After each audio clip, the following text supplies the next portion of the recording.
My name is Olivia. They say some secrets are meant to stay buried. Some words are meant to remain unspoken. Some letters are meant to be burned. But what happens when the ashes of those letters find their way back to you? 7 years ago, I wrote 37 letters to the boy I loved. Letters filled with every secret, every dream, every confession my 19-year-old heart could hold. And then I watched him burn them, one by one. On the night he told me he never wanted to see me again. I thought that was the end of our story, until yesterday, when Ethan Blackwood walked back into my bookstore, holding a charred metal box with the remains of those letters inside. And the worst part, he doesn't remember who I am.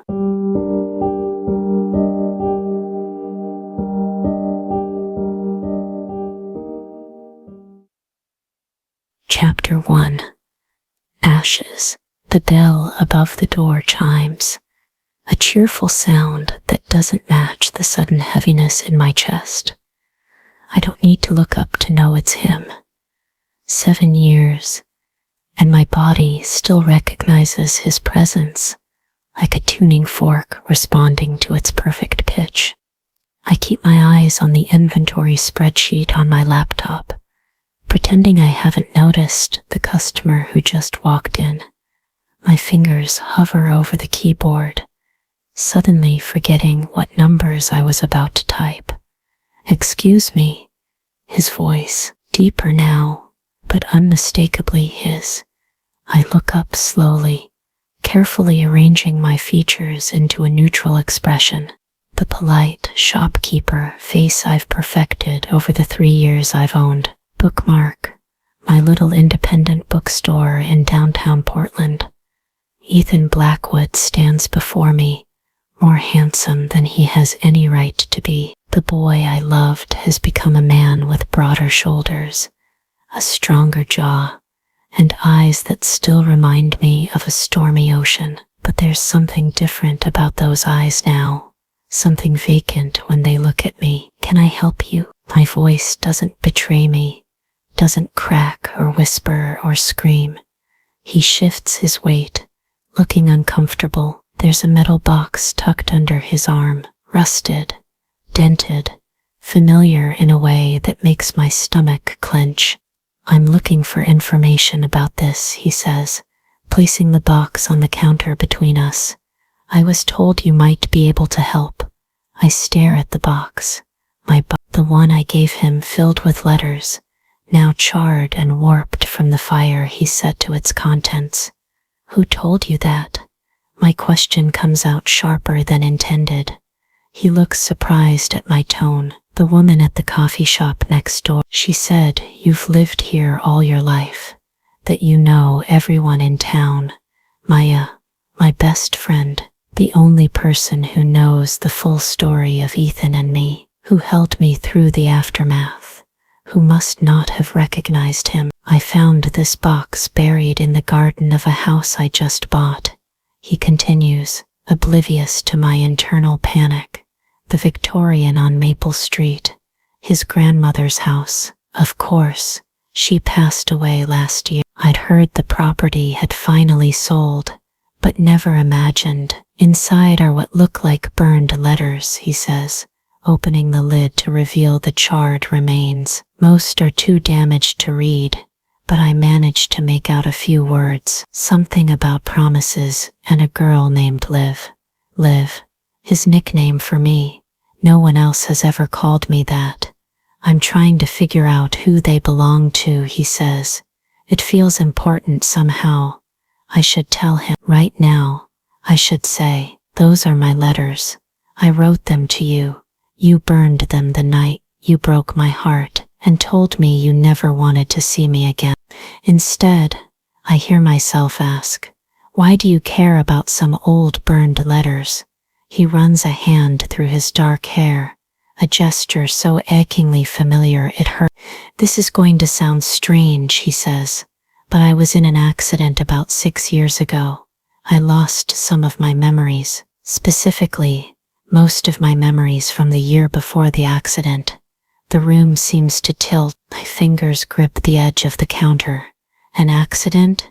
My voice sounds distant to my own ears. He nods. Car crash. I was in a coma for 2 weeks. When I woke up, there was just a blank space where that year should have been. A blank space. That's what I am to him now. A blank space. I've been trying to piece things together ever since, he continued. My family moved away right after my accident, so I never had the chance to come back here and figure out what I'd lost. When my grandmother left me her house, it seemed like a sign, a chance to reconnect with my past. He doesn't remember me. He doesn't remember us. The summer we spent together, the promises we made, the way it ended. So when I found this box, he says, tapping it gently, it felt important, like maybe it could help me understand who I was back then. I looked down at the box, then back at him, at the stranger wearing Ethan's face, the man who broke my heart, but doesn't even remember doing it. I'm sorry, I say, closing the lid of the box. I can't help you. Disappointment flashes across his face. Are you sure? The coffee shop owner seemed certain you'd know. I moved away for college. I lie. I wasn't here during that time. Another lie. I never left. I stayed in this town, carrying the weight of what happened between us, while he apparently forgot all about it. Oh, he frowns. Well, thanks anyway. He picks up the box. If you think of anything, I'm staying at the house, renovating it before I put it on the market. He turns to leave, and relief washes over me. He'll walk out that door, and I can pretend this never happened. I can go back to my carefully constructed life, my bookstore, my apartment above it, my quiet existence without Ethan Blackwood in it.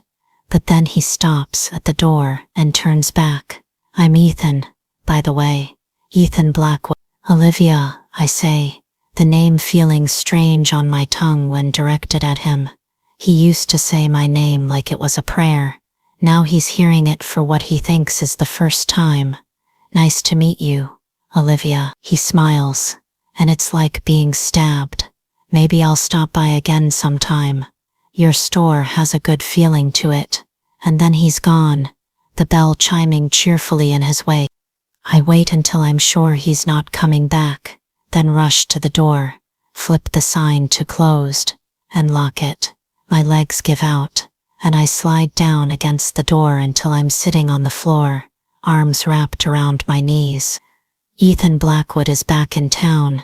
He doesn't remember me. He doesn't remember us. He doesn't remember what he did. And he has my letters. Or what's left of them. The bell on the back door jingles, and Maya's voice calls out, Liv, why is the front door locked? It's only 4 o'clock. She appears from the back room, 2 coffee cups in hand, and stops short when she sees me on the floor. What happened? She sets the coffees down and rushes to my side. Are you okay? You sent him here, I say, my voice hollow. You sent Ethan Blackwood to my store. Her eyes widen. That was Ethan? Oh my God. Liv, I had no idea. He just asked if anyone in town might know about some old box he found buried at his grandmother's place. I didn't recognize him. It's been 7 years, and he only came into the coffee shop a couple of times back then. He doesn't remember me, I say, the words still not feeling real. He was in an accident, lost his memories of that summer. Maya sits beside me on the floor, her shoulder pressed against mine. The universe has a sick sense of humor. He has my letters, Maya. What's left of them anyway? The ones he burned? She sounds as shocked as I feel. I nod. He found them buried in his grandmother's garden. He's trying to figure out who they belong to, who I am. Did you tell him? No. I shake my head. How could I? Hi, I'm the girl whose heart you shattered. The one you told you never wanted to see again. Nice to re-meet you. But the laugh comes out bitter. Maya is quiet for a moment. Maybe this is a chance, Liv. A chance to finally get answers. To understand why he did what he did. What good would that do? I ask. It won't change what happened. No, she agrees. But maybe it would help you move on. You've been stuck, Liv. For 7 years. No serious relationships. No leaving this town. Just you in this bookstore. And the ghost of what happened with Ethan. Her words sting because they're true. I have been stuck. Trapped in the amber of that summer. And its painful ending. He said he's staying at his grandmother's house, renovating it before selling it. So he'll be around for a while. Maya stands and offers me her hand, which means you have time to decide what you want to do. I let her pull me to my feet. What I want is for him to finish his renovations and leave, to take his charred box of memories and go back to whatever life he's built without me in it. But even as I say the words, I know they're not entirely true, because beneath the pain and shock of seeing him again, there's a tiny, traitorous part of me that wants to know what happened, why he turned on me so suddenly, why he burned my letters and walked away. And maybe, just maybe, this is my chance to find out.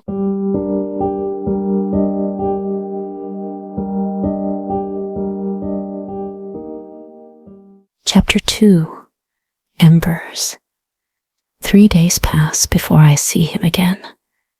3 days of jumping. Every time the bell above the door chimes. 3 days of rehearsing what I might say if he returns. 3 days of telling myself I don't care either way. I'm reshelving books in the classics section when the bell rings.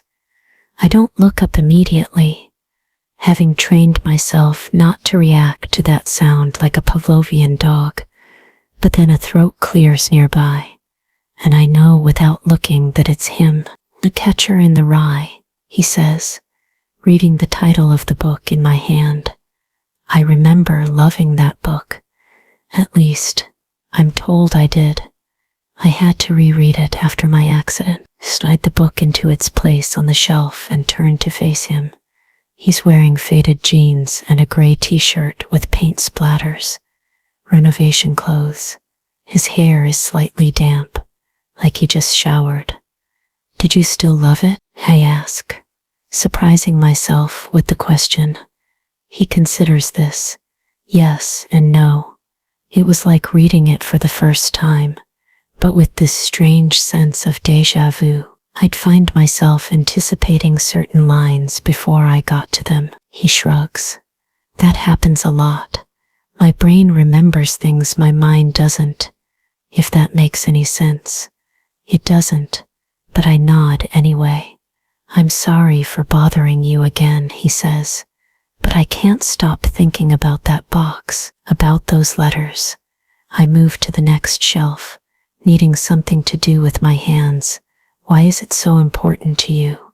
Because it feels personal, he says, following me. Most of what I've recovered from that missing year is factual. I know I spent the summer here with my grandmother while my parents were traveling. I know I was supposed to start college that fall, but deferred for a year after the accident. But I don't know who I was, what I felt, who mattered to me, who mattered to him. The irony is almost too much, and you think these burned letters will tell you that. I keep my voice neutral as I alphabetize a row of Jane Austen novels. I think they might be a clue, he says. One of the few fragments I could make out said something about the promise we made under the willow tree. Does that mean anything to you? My hand freezes on Pride and Prejudice. The willow tree, our willow tree, down by the creek behind his grandmother's property, where we carved our initials, where we first kissed, where we made promises we thought would last forever.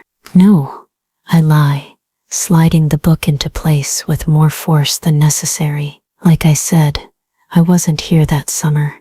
He sighs, leaning against the bookshelf. I went looking for a willow tree on the property, found one down by the creek. There are initials carved into it. E.B. My heart stops, then races. He found our tree, our initials. He muses.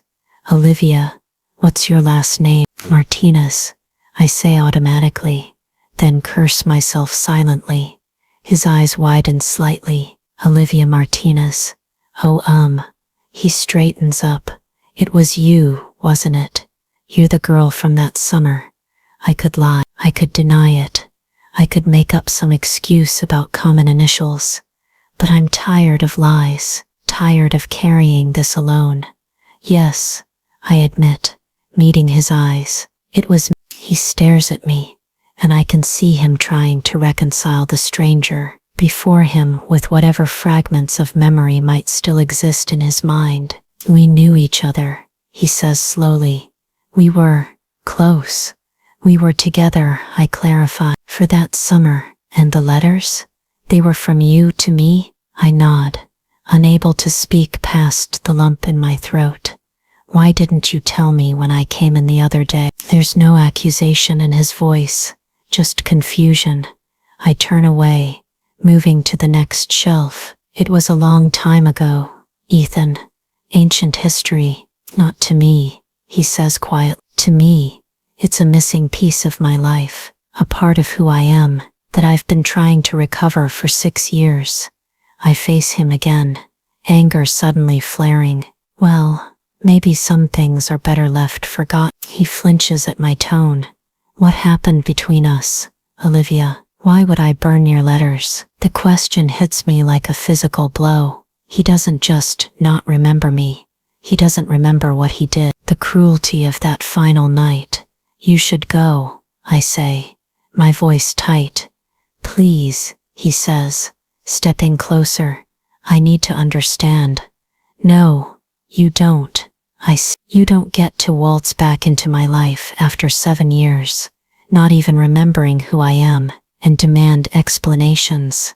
You don't get to make me relive one of the worst nights of my life, just to satisfy your curiosity about who you used to be. He steps back, hurt and confusion written across his face. I'm sorry, he says. I didn't mean to upset you. I've been living with this hole in my life for so long, and now I find out that you were part of what I lost. His sincerity in his voice deflates my anger, leaving only the familiar ache. He really doesn't remember. He really doesn't know what he did. Look, I say, more gently. It was a summer fling that ended badly. That's all. We were young. It doesn't matter anymore. It matters to me, he insists. And I think it still matters to you too, or you wouldn't be this upset. Perceptive. He always was. What do you want from me, Ethan? I ask, suddenly tired. Help me remember, he says simply. Tell me about that summer, about us. Help me fill in the blanks. I can't do that. I shake my head. I'm sorry about your accident and your memories. I truly am. But I put all of that behind me a long time ago. I've moved on. Another lie. I haven't moved on at all. Have you? He challenges softly. Because it seems to me like you're still angry about whatever happened between us. Like maybe you haven't moved on any more than I have. Before I can respond, the bell above the door chimes again. A group of high school students enters, laughing and talking loudly. Regular customers coming for the used textbooks I keep in stock. I have to work, I tell him, grateful for the interruption. He nods, accepting the dismissal. I understand, but this conversation isn't over, Olivia. I'll come back. Don't, I say, but there's less conviction in my voice than I'd like. He studies me for a moment, then turns to leave. At the door, he pauses. For what it's worth, I'm sorry, for whatever I did that hurt you so badly.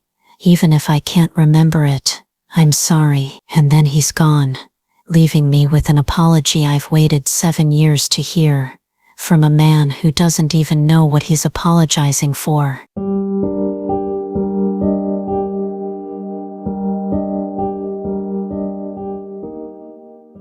Chapter 3. Kindling.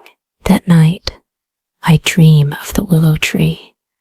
In my dream, Ethan and I are lying beneath its sweeping branches, the summer sun filtering through the leaves to dapple our skin with golden light.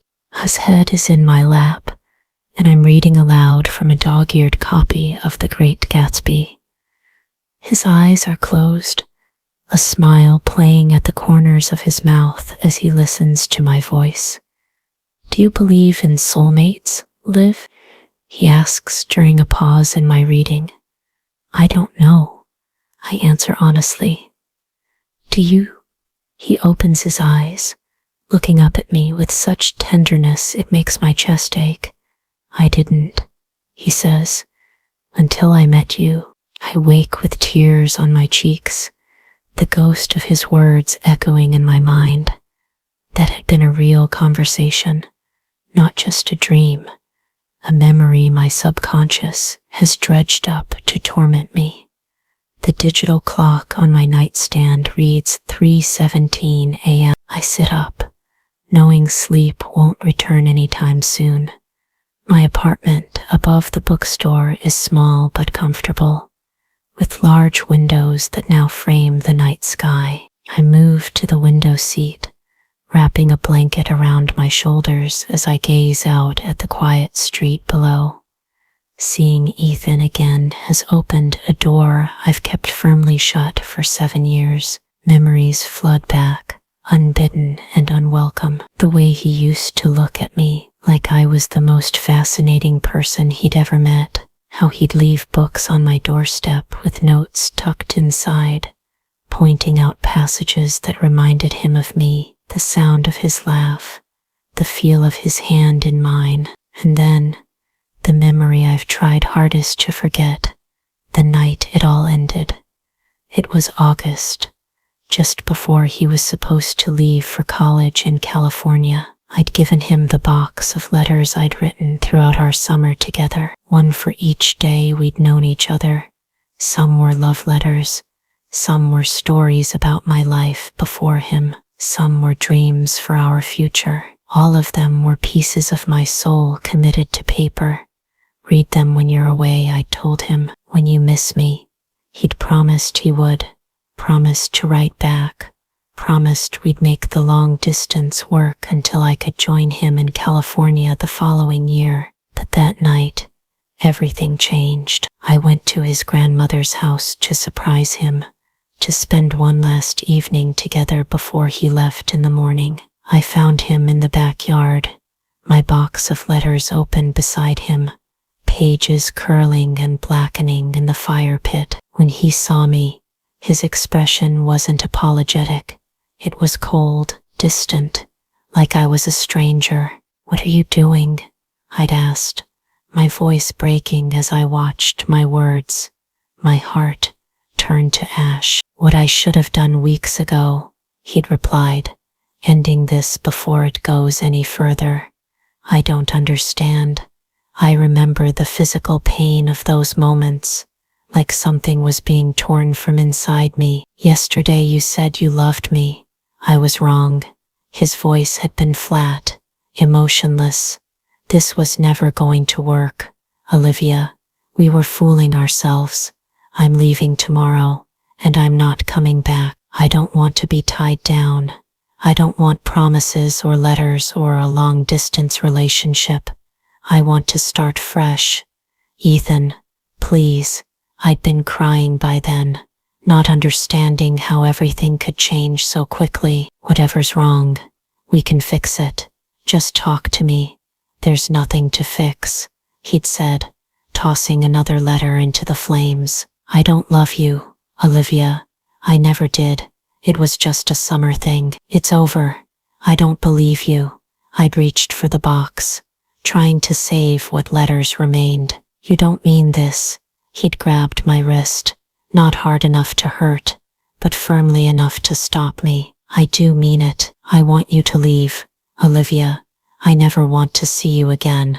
And then he'd let go, turned his back on me, and walked into the house without looking back. I'd stood there, watching the last of my letters burn, until his grandmother came out and gently led me away. She'd been kind, confused, saying Ethan had been acting strangely all day, that he wasn't himself, that I should give him time.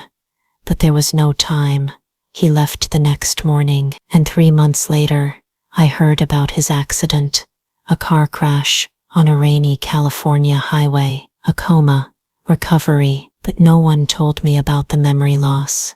No one thought to inform the summer girlfriend he'd so cruelly discarded, and now here we are, 7 years later, him with no memory of what he did, me unable to forget. The sky outside my window begins to lighten, dawn breaking over the sleepy town. I've been sitting here for hours, lost in memories I've tried so hard to bury. My phone buzzes on the nightstand, a text from Maya. Couldn't sleep, saw your light on. Cough. I text back a simple yes, and force myself to get up, to shower, to dress, to pretend this is just another day, just another morning, that my past hasn't come back to haunt me in the form of a man with ocean eyes and no memory of breaking my heart. Maya is waiting in the back room of the bookstore when I come downstairs, 2 cups from her coffee shop in hand. One look at my face tells her everything. You saw him again, she says. Not a question. I nod, accepting the coffee she offers. He knows it was me. He found our initials carved in the willow tree. And? She perches on the edge of my desk. What happened? He hands me to help him remember. I laugh bitterly. He has no idea what he did, Maya. No memory of that night at all. Are you going to tell him? I sip my coffee, considering the question. I don't know. What would be the point? It won't change what happened, but it might change how you feel about it, she suggests.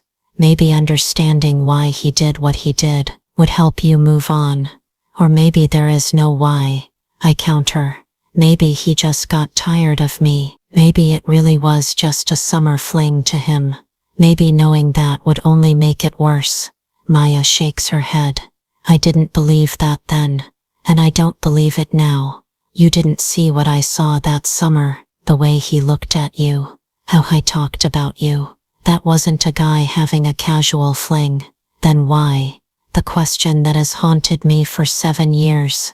Why did he burn my letters?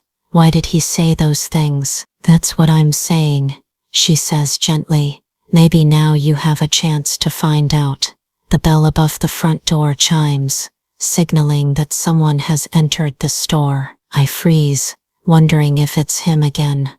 But then I hear Mrs. Abernathy's voice calling out a greeting. Just my regular Monday morning customer, coming for her weekly romance novel. I need to open up, I tell Maya, grateful for the interruption. We can talk more later. He nods, understanding. Just think about what I said.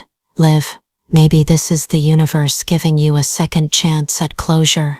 Closure, such a neat, tidy word for something that feels impossible. How do you close a wound that's been open for 7 years? The morning passes in a blur of customers and coffee and shelving books. Routine tasks that normally soothe me but today feel like they're happening to someone else. I'm going through the motions, my mind elsewhere, with him, with the past, with those burned letters and all the words that turn to ash. It's just after lunch when the bell chimes again. This time, I know it's him before I even look up. That same awareness, like my body recognizes his presence on some cellular level. He's carrying a paper bag and 2 coffee cups. Peace offering, he says, setting them on the counter. Maya said these were your favorites. Inside the bag is a chocolate croissant from the French bakery down the street. My weakness. The coffee is exactly how I like it. Americano with an extra shot and just a splash of cream. You talk to Maya? I ask, not touching either offering. He nods. This morning, I figured if anyone could help me navigate this situation, it would be your best friend. And what did she tell you? That I hurt you, he says quietly. Badly. That I should give you space, but also that she thinks we should talk, that maybe it would be good for both of us.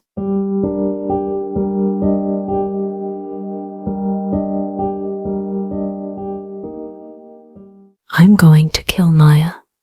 Slowly.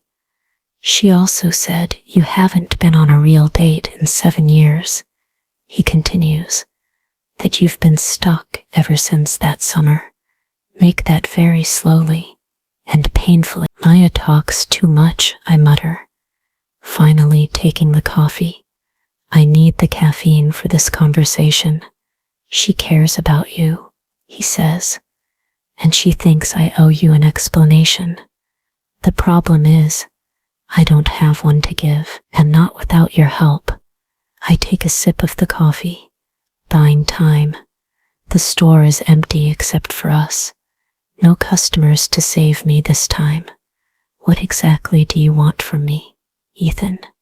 I ask finally. Hannah, I want to understand what happened, he says. Not just for me, but for you too. I want to know why I would burn letters from someone I clearly cared about. Why I would say such cruel things. It doesn't make sense. People change their minds, I say, trying to keep my voice neutral. They fall out of love. They move on. He shakes his head. That suddenly, that completely. Maya said we were inseparable that whole summer, that everyone thought we were the real deal. And then overnight I just, decided I didn't want you anymore. That doesn't sound like me. Maybe you didn't know yourself as well as you thought, I suggest. Maybe the real Ethan was the one who burned those letters, not the one who wrote his initials next to mine in that tree. He flinches at that, but doesn't back down. Or maybe something else was going on. Something I can't remember. Something that might explain why I would hurt someone I cared about. I set down the coffee cup, suddenly tired of dancing around the truth. What difference does it make now? It was 7 years ago. We were kids. It makes a difference to me, he insists, and I think it still matters to you too. Otherwise you wouldn't still be so angry. I'm not angry, I lie. I just don't see the point in rehashing ancient history. Then help me make new history, he says. Have dinner with me tonight. I stare at him, certain I've misheard. Excuse me? Dinner, he repeats. Just to talk, to get to know each other again. No pressure, no expectations. Just two people who used to mean something to each other, trying to understand what happened. That's a terrible idea, I say, though something inside me leaps at the suggestion. Probably, he agrees with a small smile. But I'm going to be in town for at least another month working on the house. We're going to keep running into each other. This is a small town. We might as well try to clear the air. He's right about that much. Portland is small enough that avoiding him completely would be nearly impossible. And the thought of having these awkward, painful encounters every time we cross paths is exhausting. Just dinner, I clarify. Just talking. Just dinner, he confirms. I'll pick you up at 7. I should say no. Every instinct for self-preservation is screaming at me to refuse, to protect the fragile peace I've built in his absence. Fine, I hear myself say instead. But I'll meet you there. Where are we going? Salvatore's, he suggests, naming the Italian restaurant on Main Street. Another memory hits me. Ethan and I sharing a plate of spaghetti there, laughing as we accidentally recreated the Lady and the Tramp scene. His grandmother taking a photo of us, declaring we were the cutest couple she'd ever seen. Not Salvatore's, I say quickly. Too many memories. Understanding crosses his face. The new place on River Street then, the French bistro. I haven't been there yet, so no memories for either of us. That works, I agree. 7 o'clock. He smiles, and for a moment I glimpse the boy I fell in love with 7 summers ago, the one with bright eyes and an easy smile, and a way of looking at me that made me feel like the most special person in the world. Thank you, Olivia, he says softly. This means a lot to me. After he leaves, I stand motionless behind the counter, wondering what I've just agreed to. Dinner with the man who broke my heart, conversation with a person who doesn't remember our history, opening old wounds that have never really healed. Maya's going to be insufferably smug about this.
Chapter 4.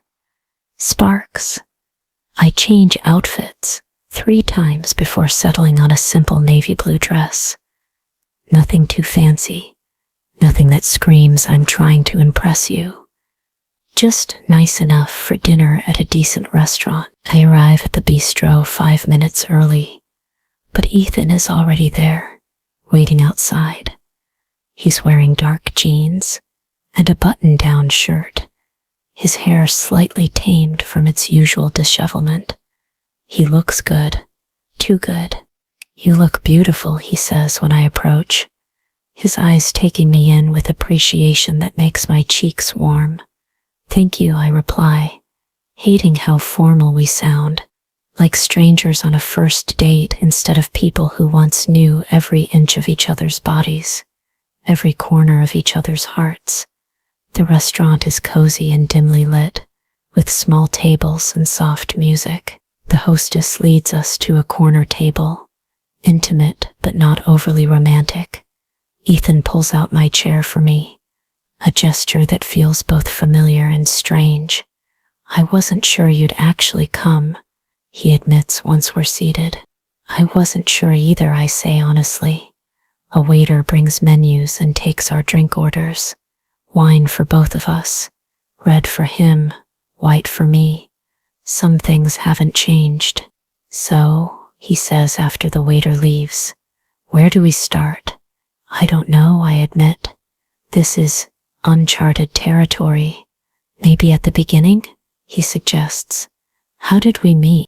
The question is so surreal, having to tell him about our own history, but I take a deep breath and begin.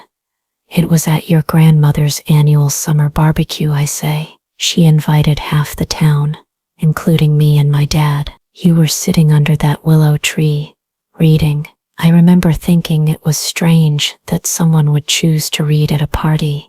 He smiles. What was I reading? Sophie, The Catcher in the Rye, I say, remembering our conversation in the bookstore. I sat down next to you and asked if it was any good. You said, it's not about whether it's good, it's about whether it's true. That sounds pretentious, he says with a grimace. Would I agree? finding myself smiling despite everything. But then you laughed and admitted you were just trying to sound deep to impress me. The waiter returns with our wine and takes our food orders. When he leaves, Ethan leans forward, eager for more. And then what happened? We talked for hours, I say, the memory washing over me, about books and music and dreams.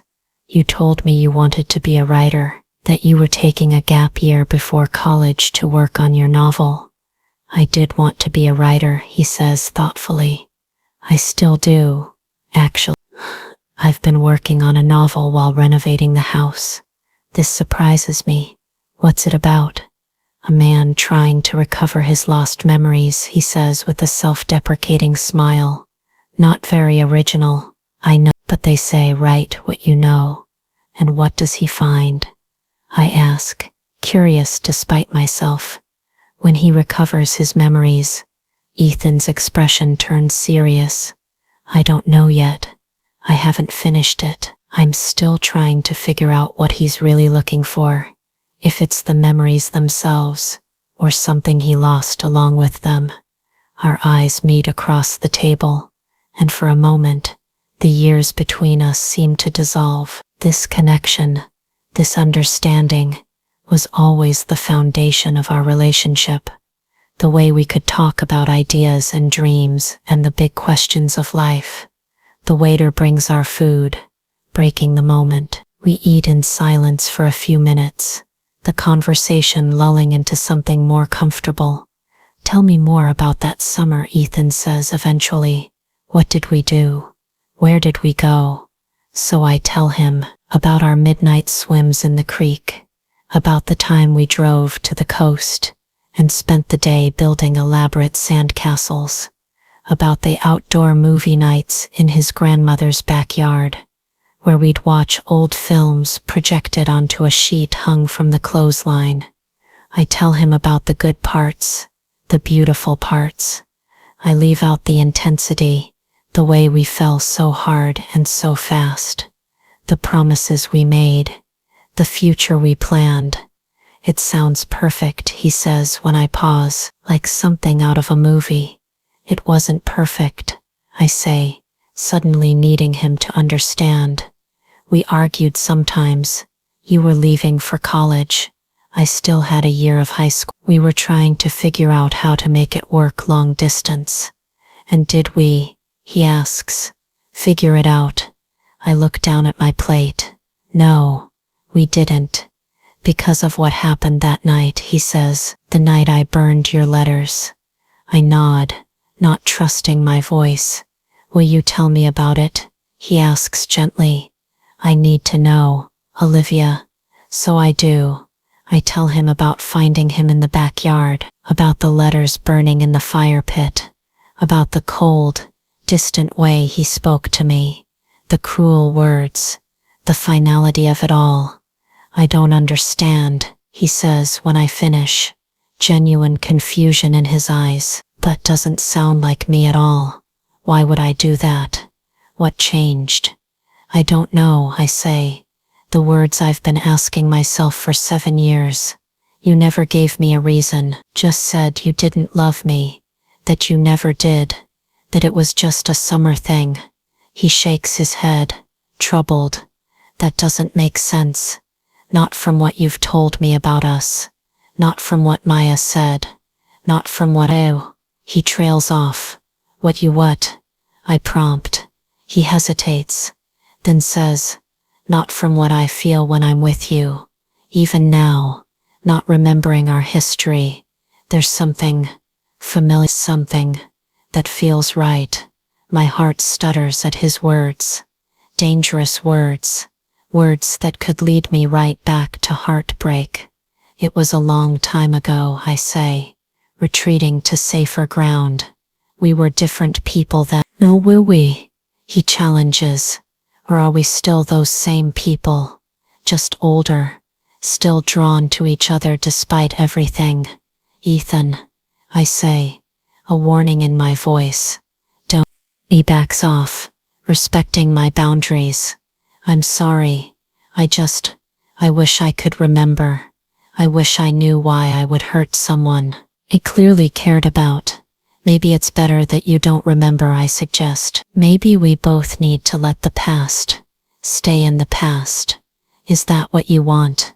He asks. To forget. I've tried, I admit.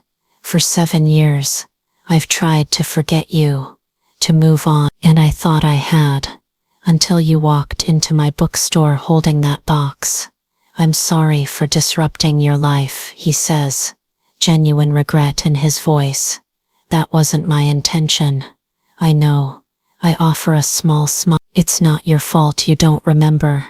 The waiter returns to clear our plates and offer dessert.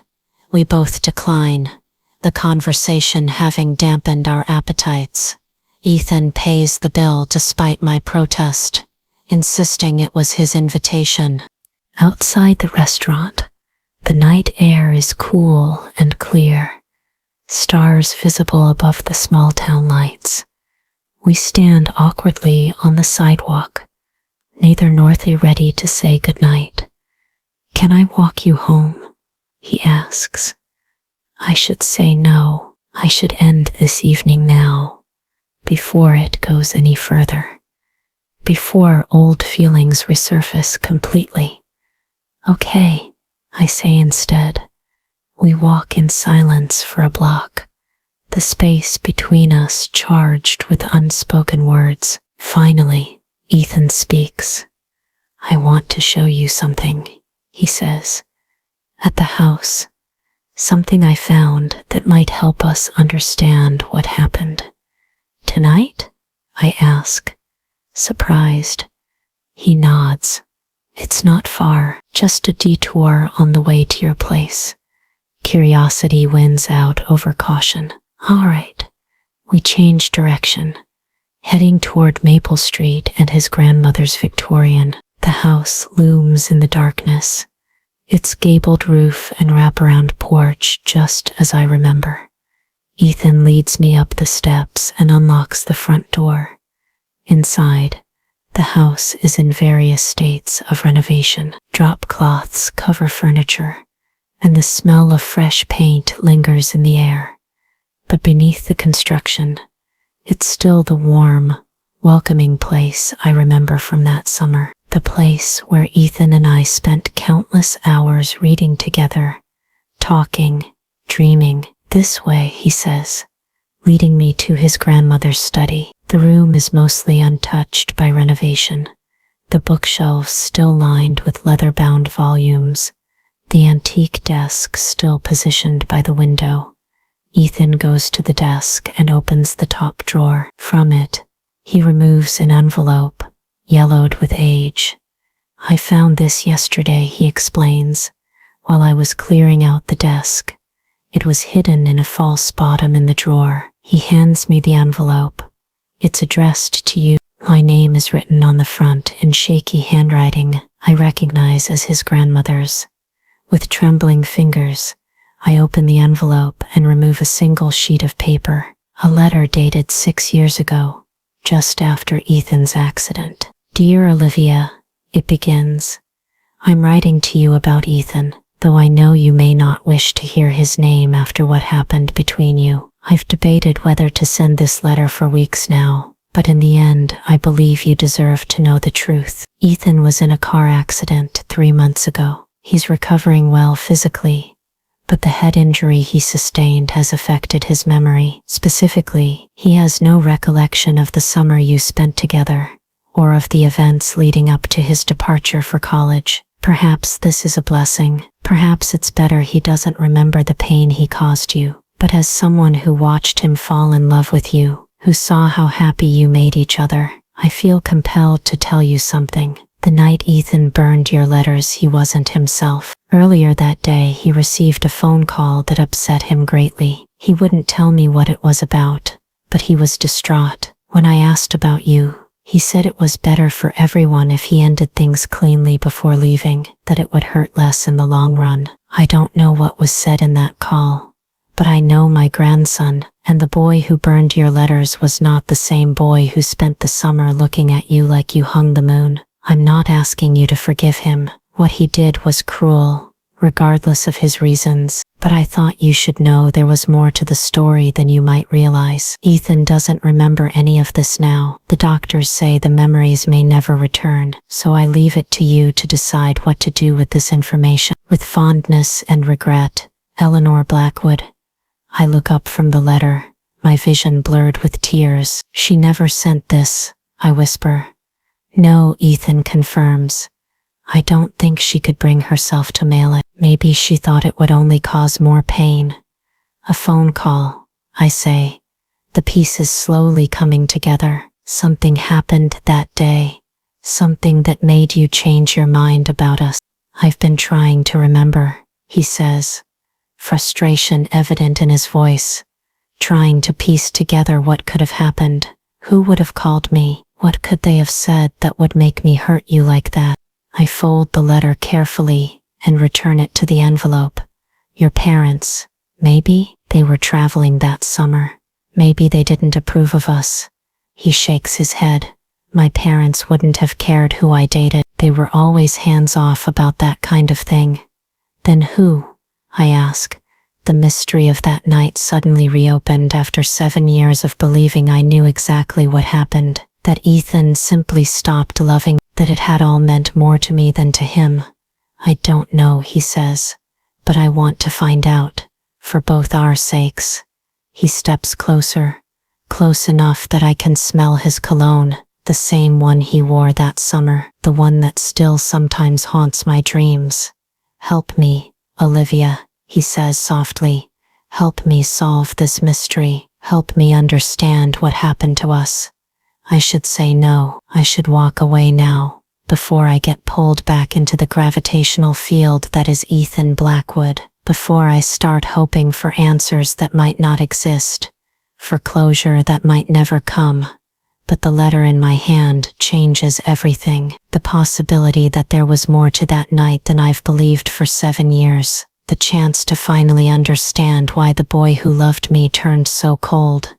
Okay, I say, making my decision. I'll help you.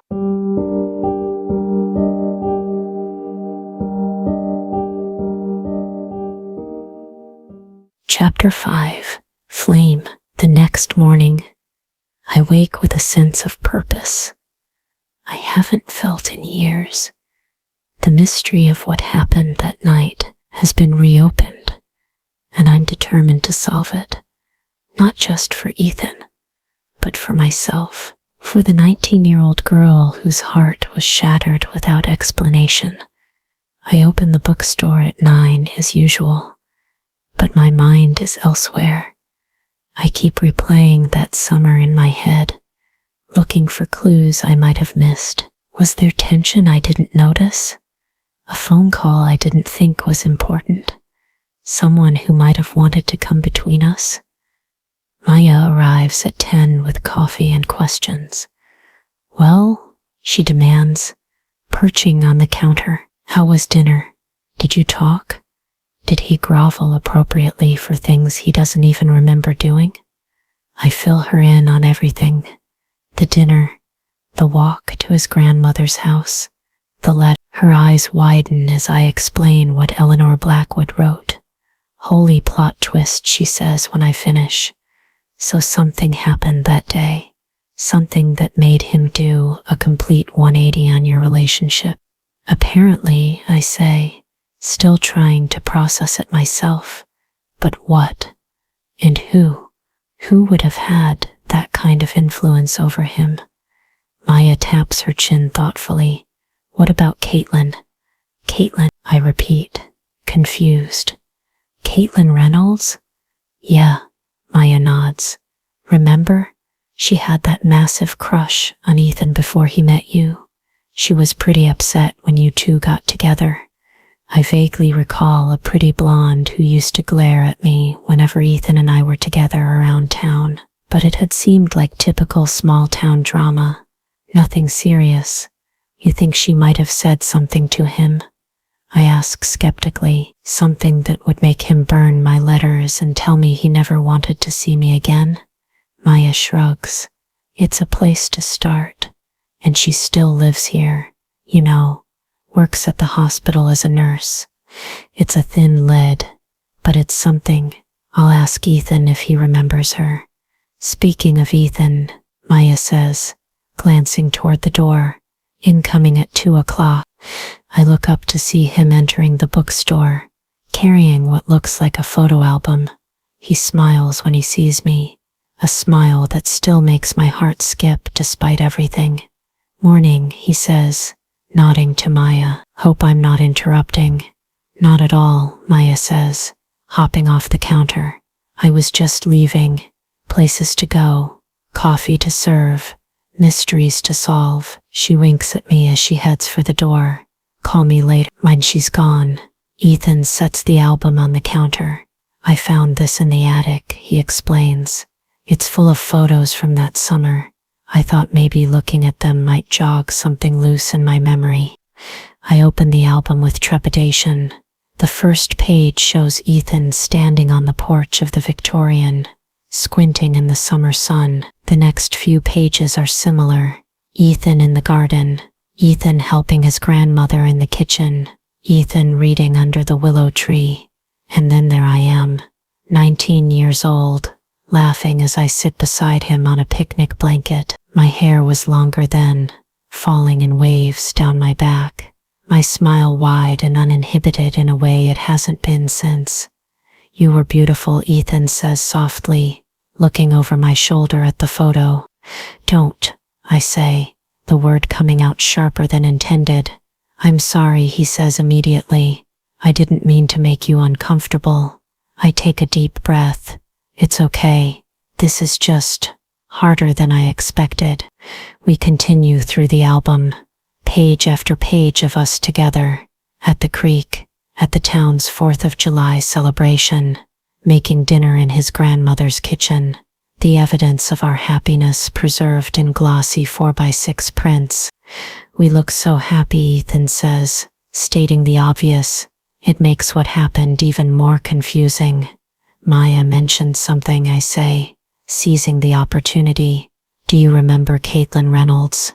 He frowns, thinking. The name sounds vaguely familiar, but I can't place her.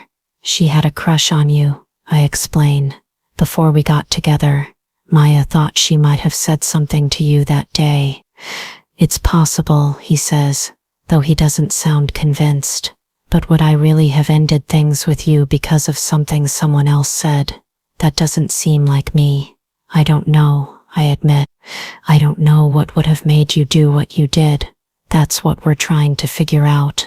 We reach the end of the album, the last photo showing us at what must have been his grandmother's end of summer barbecue. We're standing under the willow tree, his arm around my waist, both of us smiling at the camera. It must have been taken just days before everything fell apart. As I start to close the album, something falls out from between the last page and the back cover. A small, folded piece of paper. I pick it up and unfold it carefully. It's a note, written in Ethan's handwriting.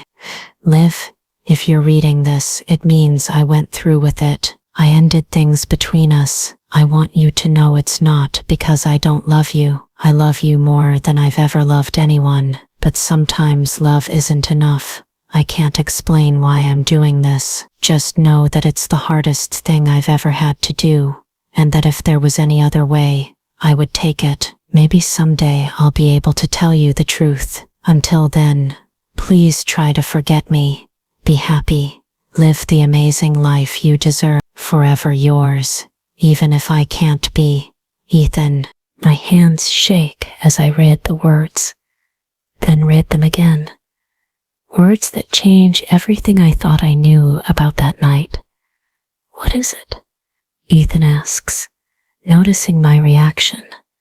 Wordlessly, I hand him the note. He reads it, his expression growing more troubled with each line.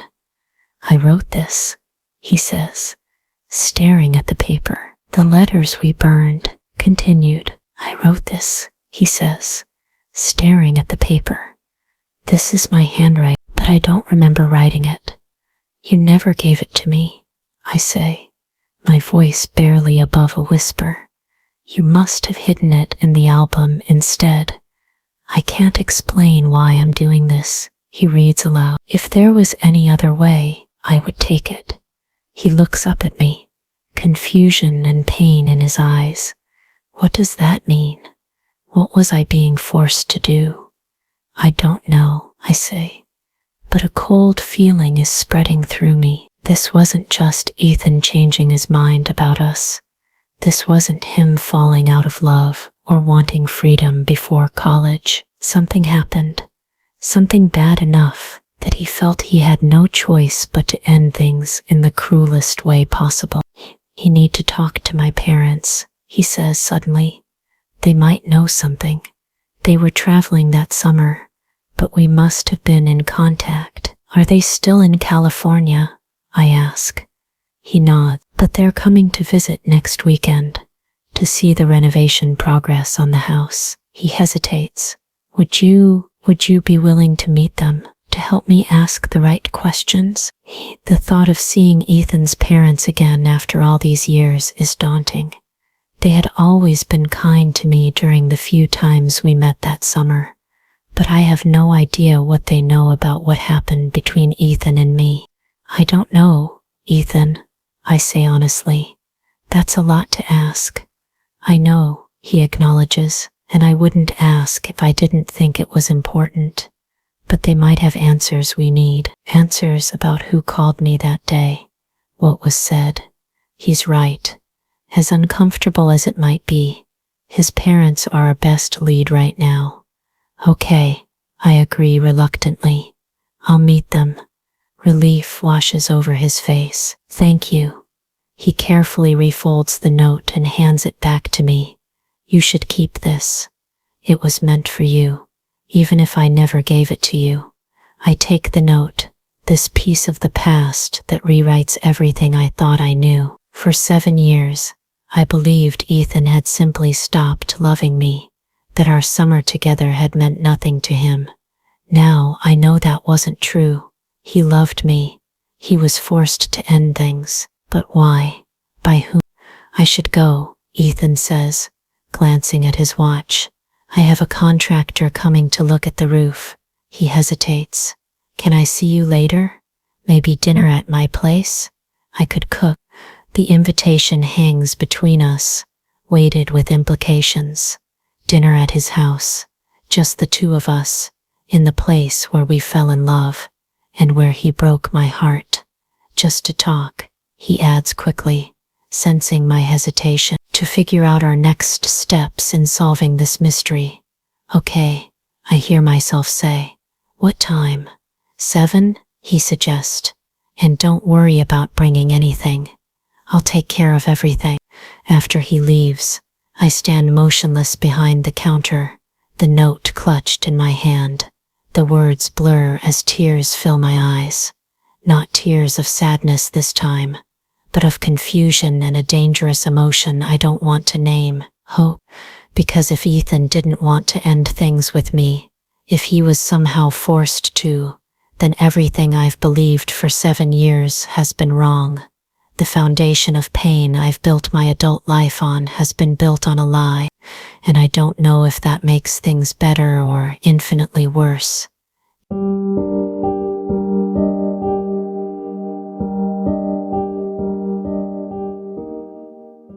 Chapter 6. Rekindling. I arrive at Ethan's grandmother's house. Ethan's house now at 7 o'clock sharp. The porch light is on, welcoming in the gathering dusk.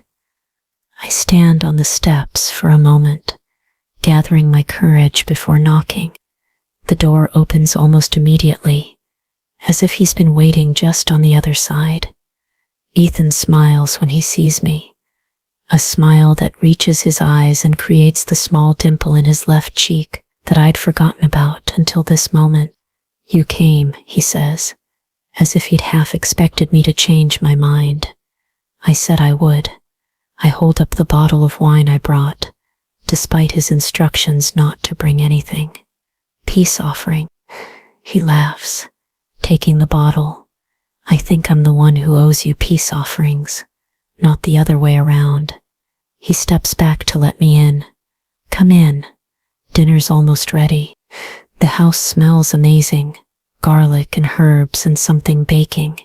The renovation mess has been tidied away in the main living areas, and soft music plays from speakers I can't see. It's cozy and warm and achingly familiar.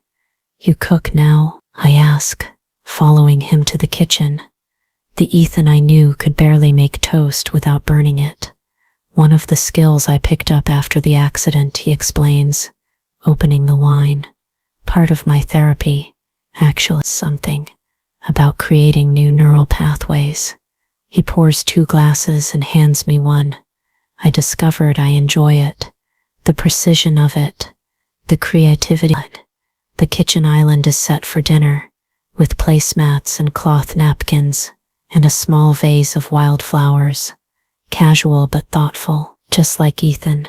It looks lovely, I say, taking a sip of wine to steady my nerve. I made lasagna, he says, checking something in the oven. I remember well, I was told that Italian was my favorite. Is it still okay with you?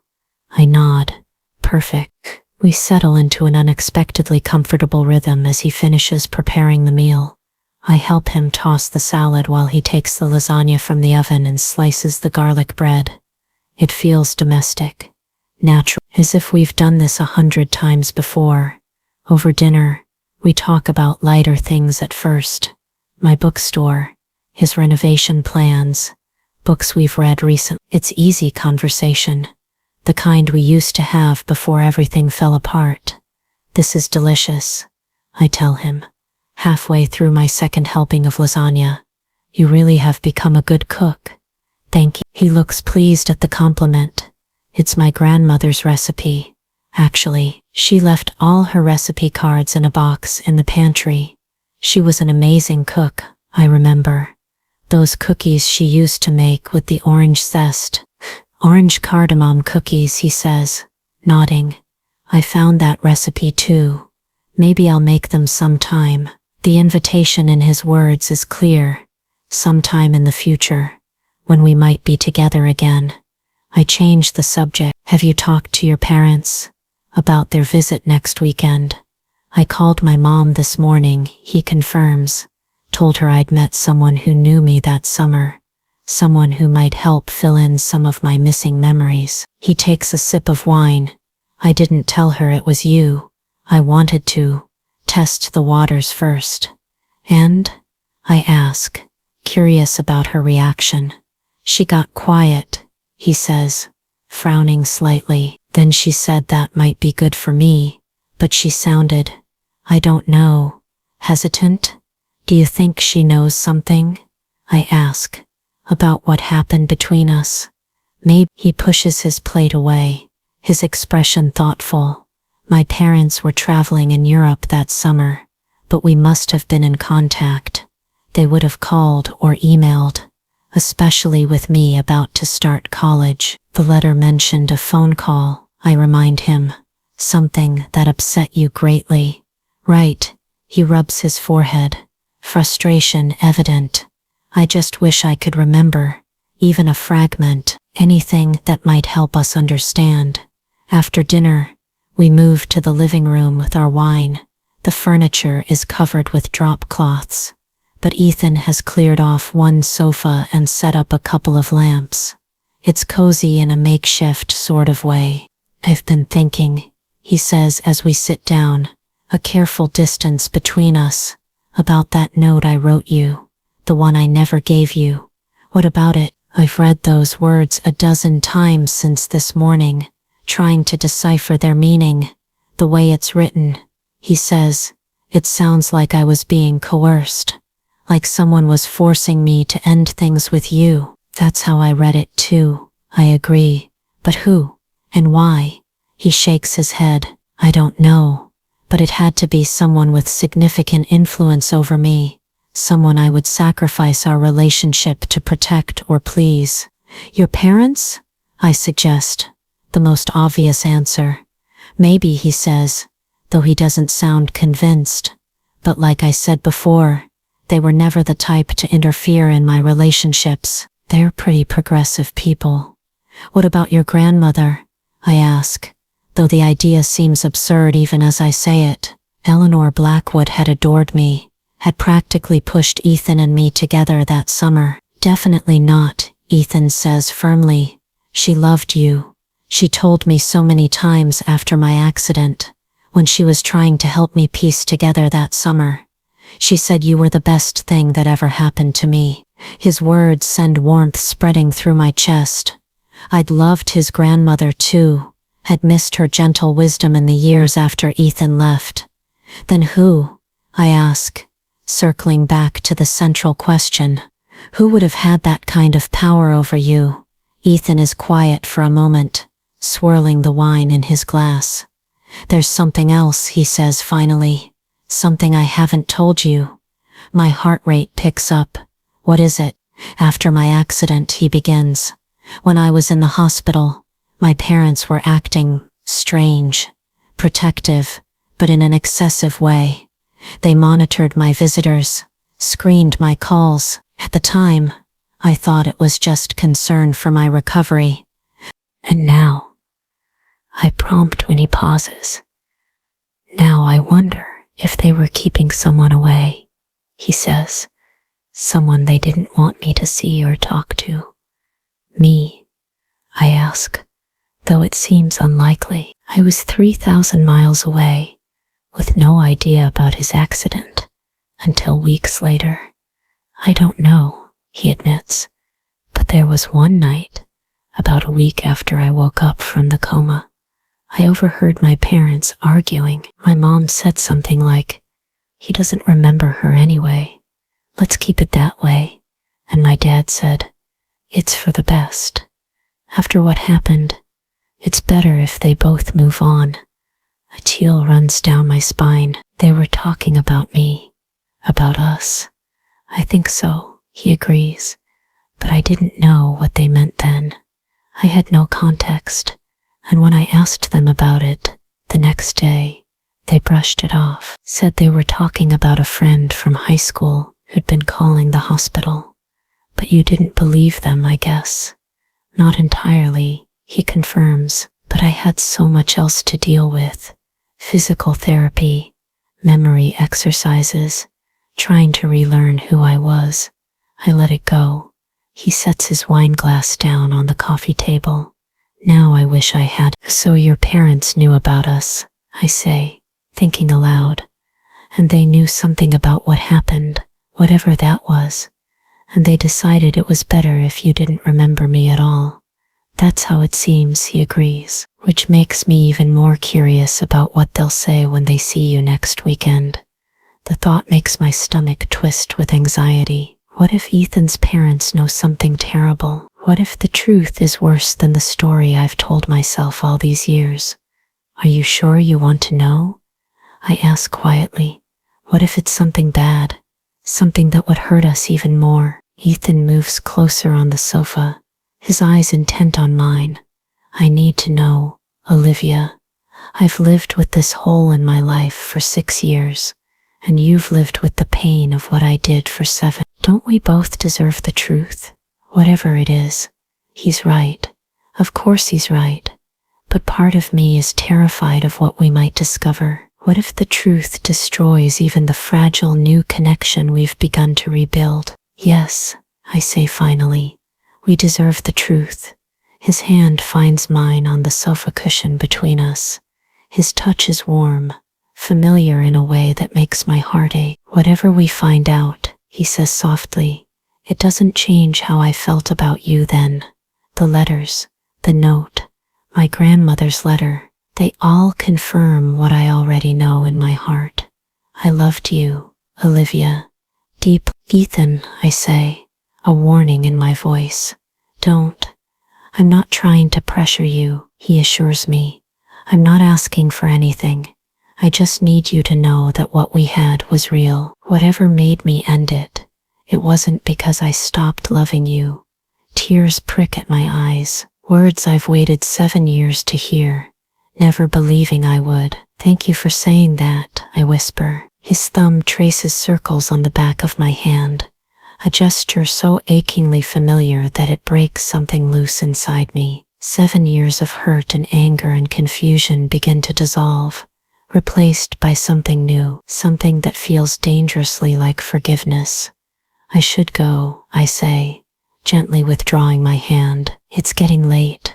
He doesn't try to stop me, respecting my boundaries. I'll walk you home.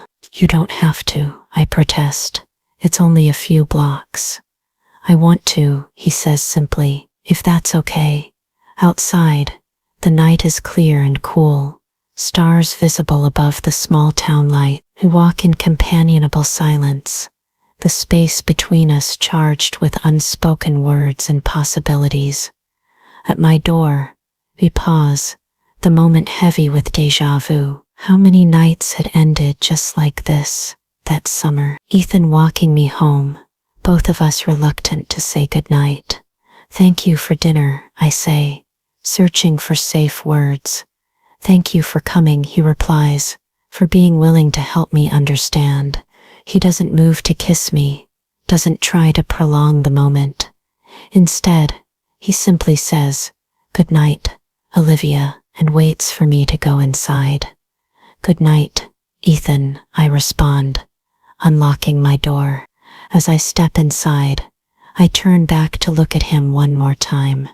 He stands there in the glow of the porch light, hands in his pockets, watching me with an expression I can't quite read. For a moment, I see the echo of the boy I loved in the man before me.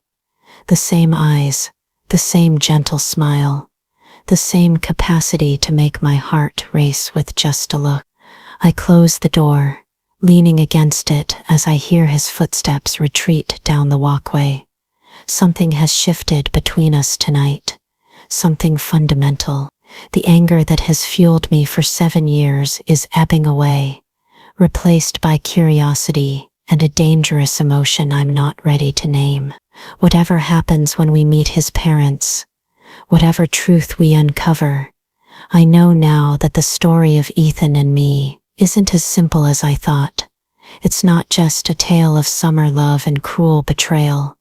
It's more complicated, more nuanced, and maybe, just maybe, it's not over yet.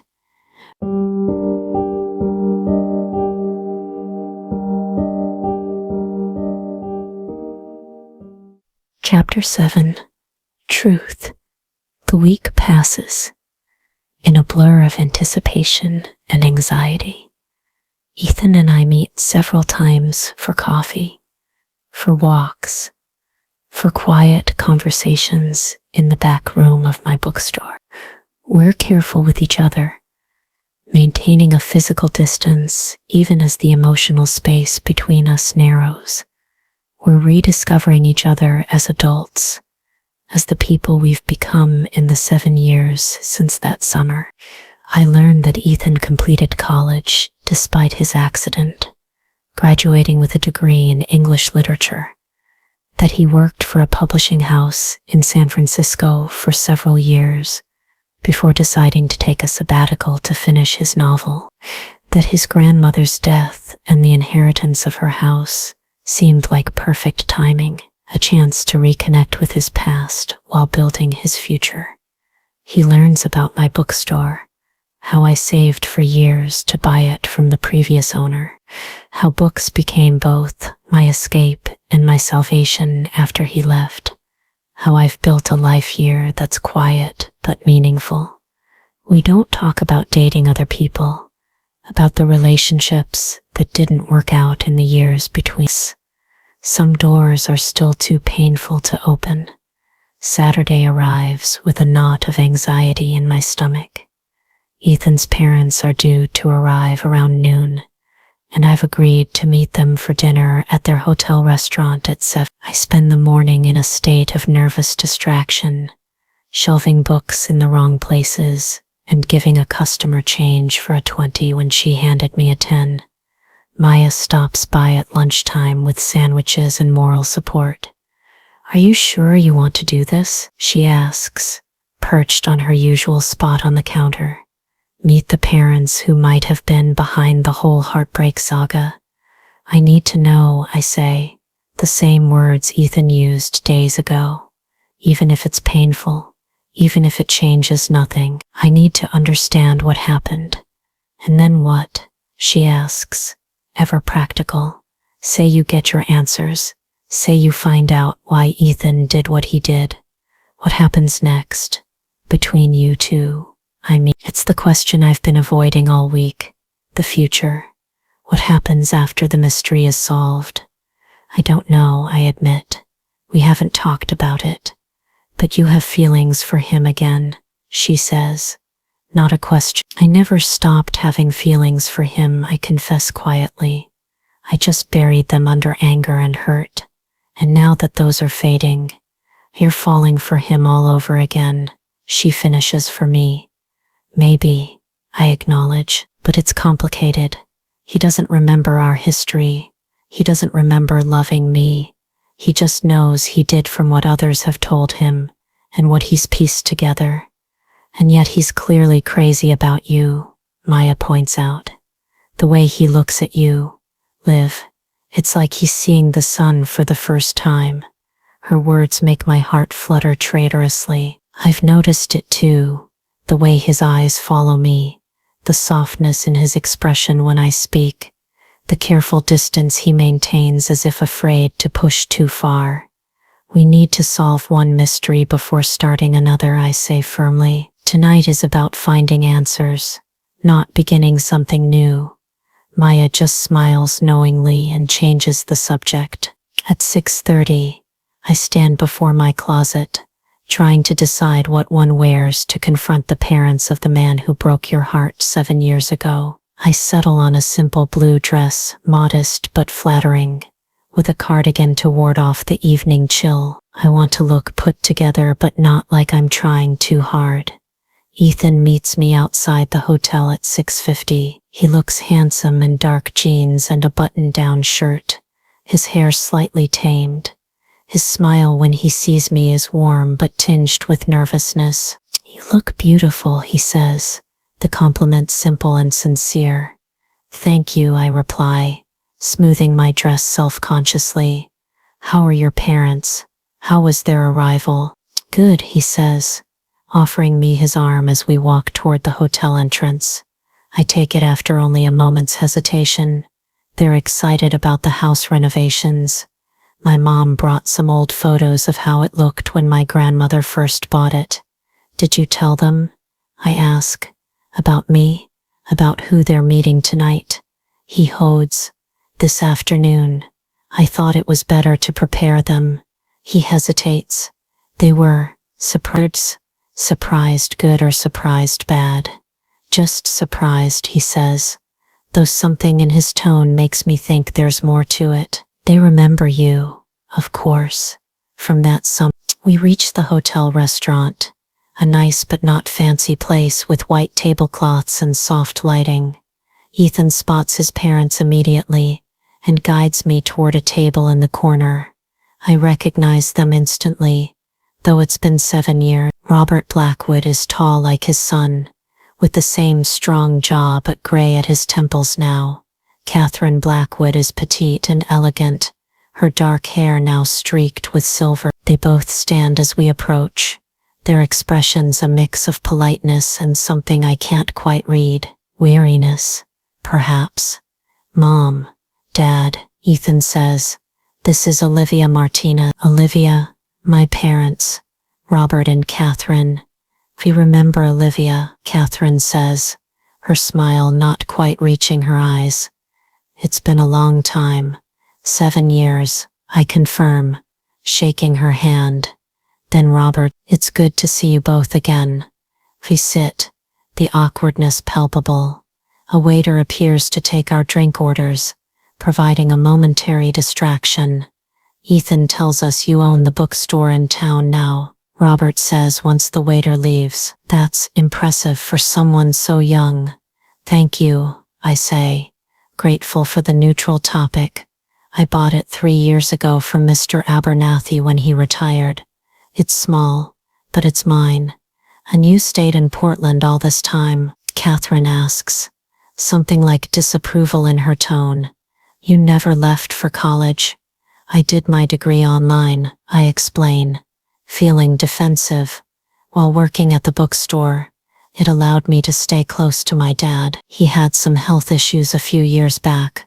I'm sorry to hear that, Robert says, sounding genuinely concerned.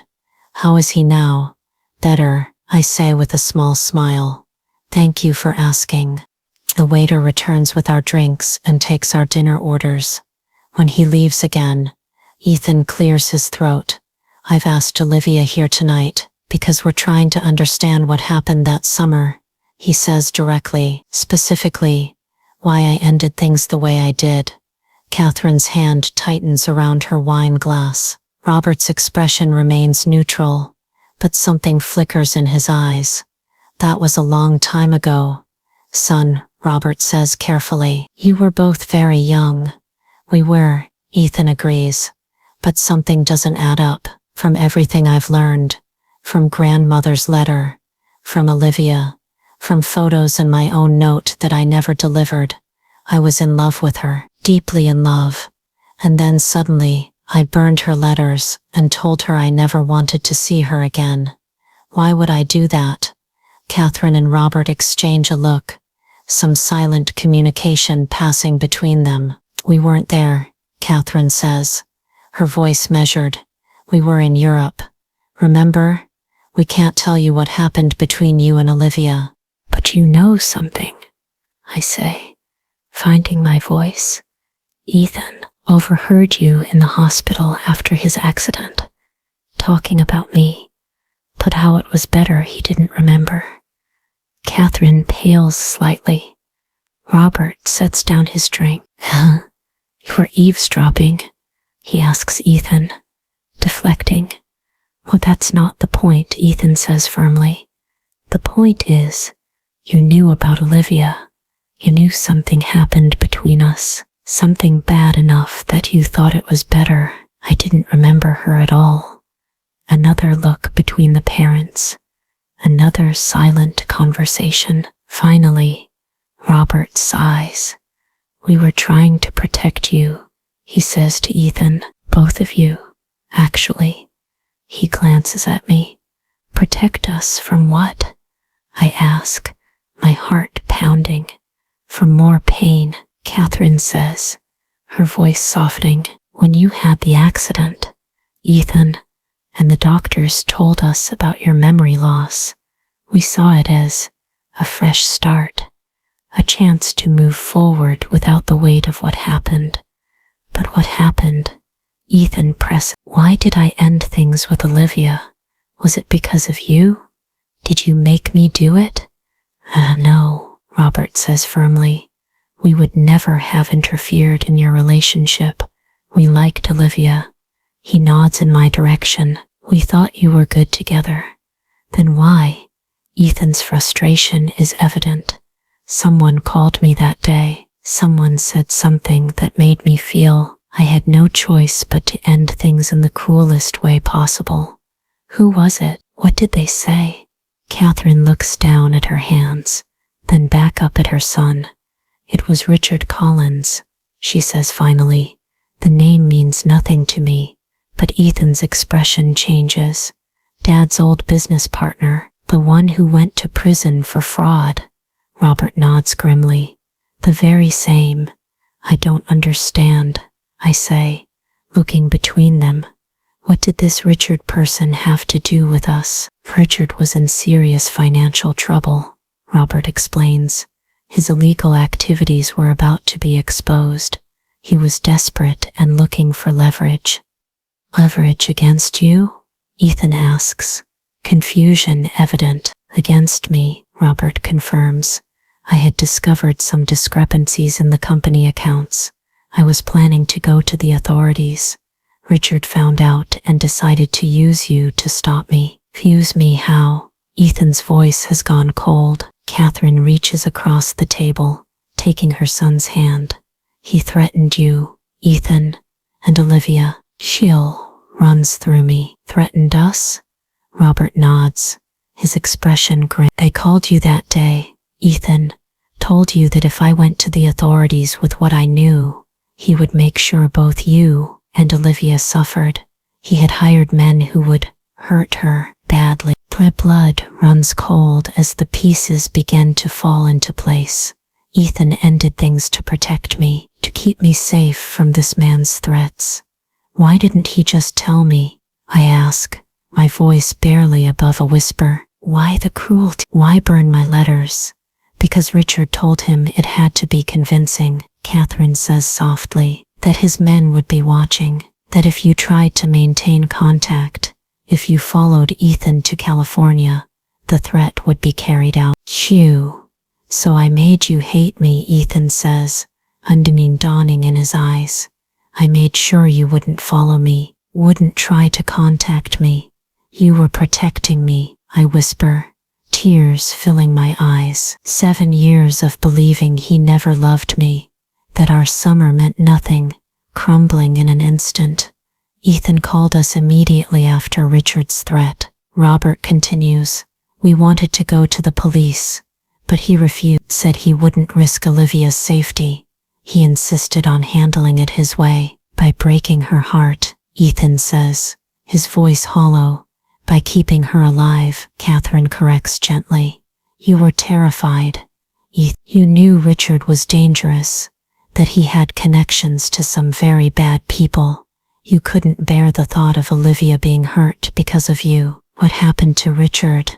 I ask, struggling to process this revelation.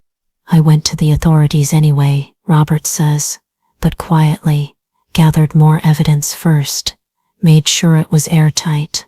3 months later, Richard was arrested. He's still in prison now. And my accident? Ethan asks. Was that related? Robert shakes his head. No, that was just a terrible coincidence. A rainy night, a slick road, a truck driver who fell asleep at the wheel. Why didn't you tell Olivia the truth after Richard was arrested? Ethan demands. Why let her believe I never loved her? Catherine looks down, guilt written across her face. We wanted to. Your grandmother wanted to. But then the accident happened, and you didn't remember Olivia at all. The doctors said forcing memories might do more harm than good, that it was better to let them return naturally, if they were going to return at all. And when they didn't, Ethan's voice is tight with anger. We thought it might be a blessing, Robert admits. For both of you, Olivia had moved on. As far as we knew, you were rebuilding your life. Opening old wounds seemed cruel, crueler than letting me believe the man I loved had used me and discarded me. I can't keep the bitterness from my voice. Crueler than letting me spend 7 years thinking our entire relationship was a lie. We're sorry, Olivia, Catherine says, genuine remorse in her eyes. We made the wrong choice. We see that now. The waiter arrives with our food. The timing almost comically bad. None of us has much appetite anymore, but we go through the motions of eating, the conversation pausing as we process this revelation. Ethan is quiet, his expression unreadable. I can see him piecing it all together, trying to reconcile this new information with the fragments he's collected over the past 2 weeks, with the man he thought he was. I need some air, he says suddenly, standing up. Excuse me. He walks out of the restaurant, leaving me alone with his parents. An awkward silence falls over the table. He needs time to process, Robert says gently. This is a lot to take in, for all of us. I agree, still reeling from the truth. We truly are sorry, Olivia, Catherine says again. We should have found a way to tell you the truth years ago. Even if Ethan couldn't remember, you deserve to know. Yes, I say simply, I did. I stand, needing to find Ethan, needing to talk to him about what we've just learned. I should go check on him. They nod, understanding. As I turn to leave, Robert calls my name. Olivia. When I look back, his expression is solemn. He loved you very much, enough to give you up, to keep you safe. I've never seen him make a harder choice. His words follow me as I leave the restaurant, searching for Ethan. I find him outside, sitting on a bench in the hotel's small garden, his head in his hands. He looks up as I approach, his eyes red-rimmed. "Olivia," he says, his voice rough. "I'm so sorry for all of it." I sit beside him, close but not touching.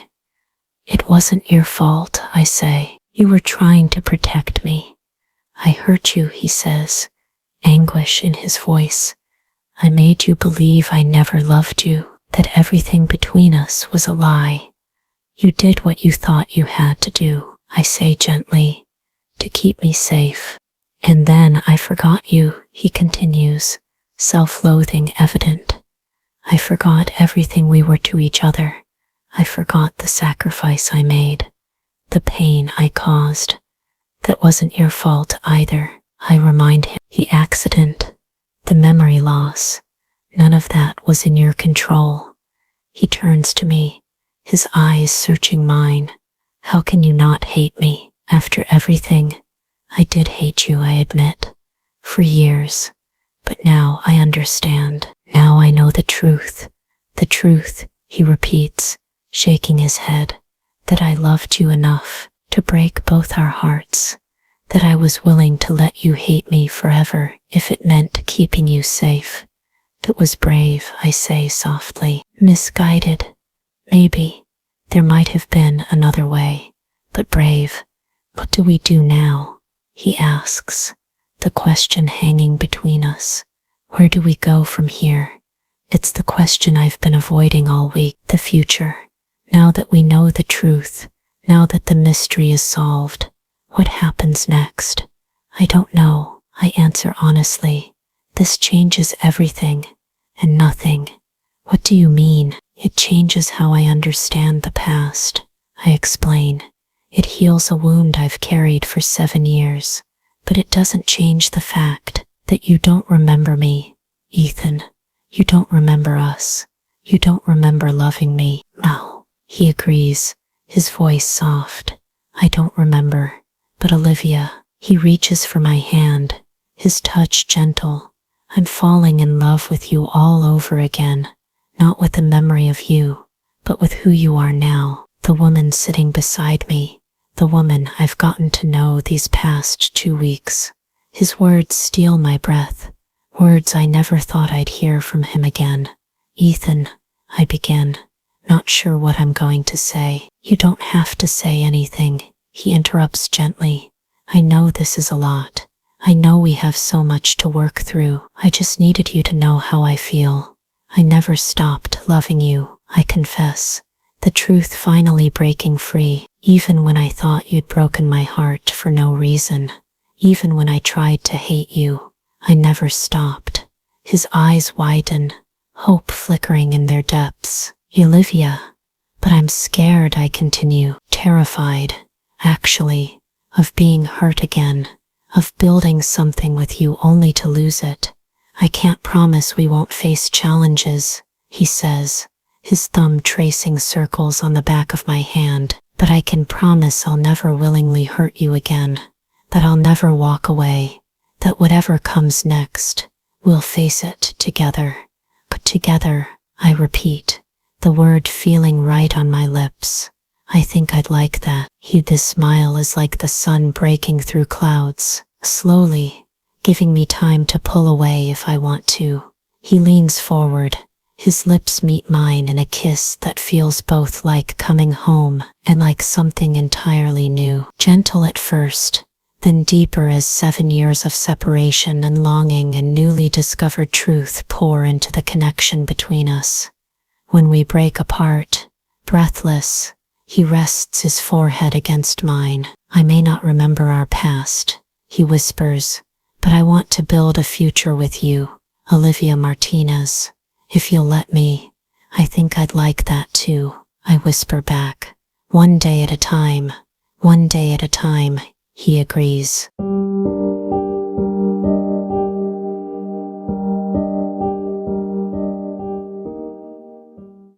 Epilogue. Rising from the ashes. 1 year later. The willow tree looks exactly as I remember it, its sweeping branches creating a private sanctuary by the creek. Ethan spreads a blanket beneath it, smoothing the corners with careful precision. I watch him from a few feet away, a sense of déjà vu washing over me. How many summer days did we spend under this tree 8 years ago, reading, talking, dreaming of a future together? What are you thinking about? Ethan asks, noticing my expression. The past, I admit. How strange it is to be here again. With you. He smiles, reaching for my hand and pulling me down onto the blanket beside him. Good strange or bad strange? Good strange, I assure him, leaning against his shoulder. Definitely good. A year has passed since the night we learned the truth about what separated us. A year of slowly rebuilding, of getting to know each other again, of creating new memories to replace the ones Ethan lost. It hasn't always been easy. There have been moments of doubt, of fear, of old wounds reopening, but we've faced them together, just as he promised we would. Ethan pulls a small wrapped package from his pocket and hands it to me. Happy anniversary, he says softly. Anniversary? I raise an eyebrow. Of what? Our first date was in September. Not that anniversary, he says with a smile.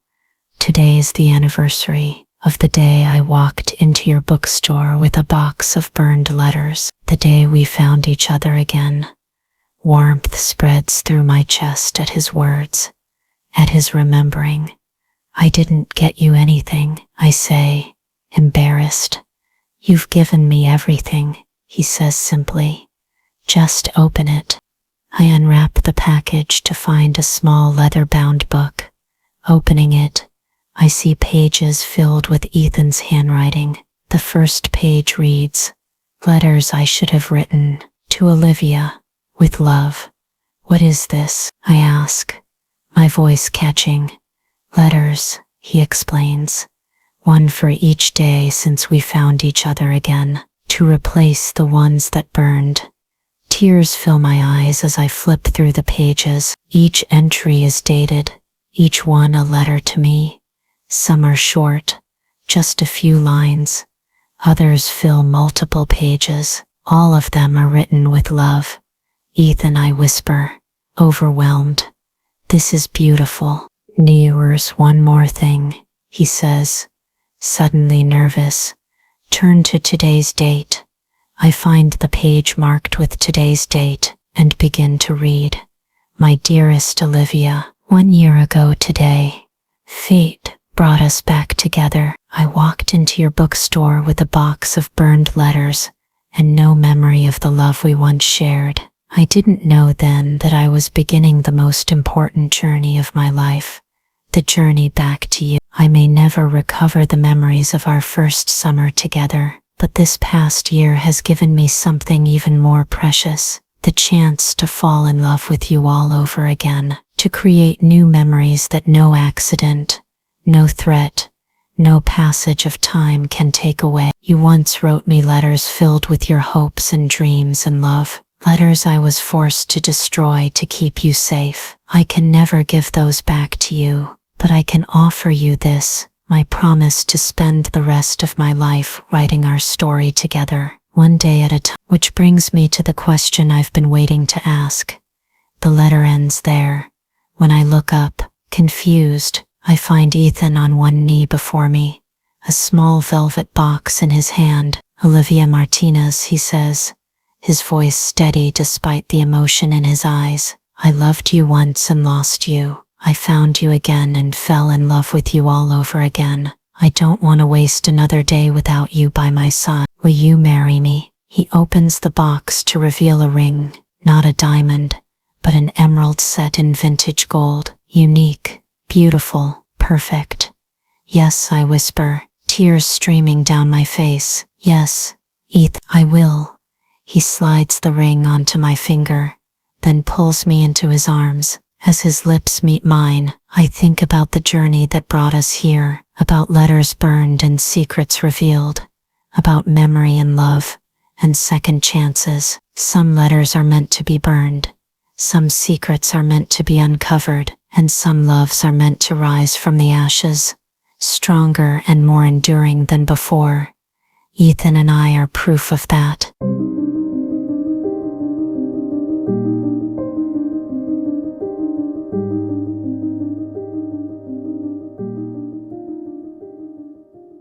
And that's the story of Olivia and Ethan. A reminder that sometimes what seems like an ending is really just the beginning of something more beautiful than we could have imagined. If this story touched your heart, if you found yourself holding your breath during their reunion, or if you've ever wondered whether a love from your past deserved a second chance, I'd be so grateful if you'd share this journey with someone who might need to hear it too. Every like on this video helps these words find someone who might be carrying their own burned letters, their own unanswered questions. Every comment connects us in this beautiful tapestry of shared experiences. And when you subscribe, you're not just following a channel, you're joining a community of dreamers, believers, and those brave enough to seek the truth behind their heartbreak. Just like Olivia discovered that the story she'd told herself for 7 years wasn't the whole truth, perhaps there are stories in your life waiting for a different ending. Remember that sometimes the most powerful love stories aren't the ones without pain. They're the ones where love finds a way to rise from the ashes. I'll be back next week with another story that might just change how you see the world. Because the most powerful stories aren't just told, they're shared, they're lived, they're remembered. Until next time, remember that some letters are meant to be burned, but love, true lies, leaves traces that can never truly be destroyed. Thank you for listening, thank you for feeling, and thank you for being part of this journey with me. I'll see you in the next story.